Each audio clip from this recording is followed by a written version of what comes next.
Labai geras daiktas yra televizorius. Aš žinau, kaip skruzdėlės. Gal visiems kitiems?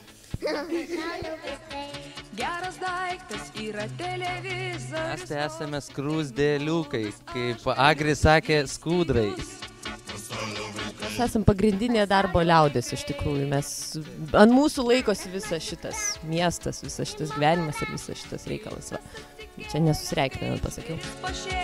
Viską rodo, dabar matau, lyg pasaulio gyvė sėdžiu. Kur dar taip galima smagiai padukt repetuojant. Tai turbūt vaikai tie telebimbamų, nežinau, kažkas padaro tokį aurą, kad tiesiog tu dirbi savo darbą, tu repetuoji viską, bet tuo pačiu tu ir esi smagu, žaidi, juokauji, labai smagi aplinka, labai tikrai. Mano tai musė turbūt labiausiai, jo, Mano apie televizorius ten. Tai televizorius, tai labai geras daiktas yra televizorius, vos tik tai nubūdęs aš galiu išvysti jūs.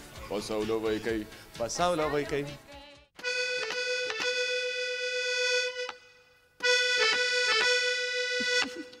Turime palėpės. Nedvėjokit, taigi bus smagu.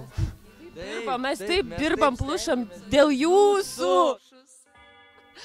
O, iš tikrųjų ateikit, tai bus puikus 2 dalių. Koncertas visai šeimai. Ir mažiukam lėliukam, kurie jau moka dainuoti musę. Ir mamoms ir tėčiams, kurių širdis virpina Boružėlės ir Voromelės duetas. Ir mamos suknelė viso močiutėm ir mamytėm. Ir tai vyks mamos diena, tai yra pati gražiausia turbūt pavasario šventė. Ir geras laikas pabūti kartu. Gražu!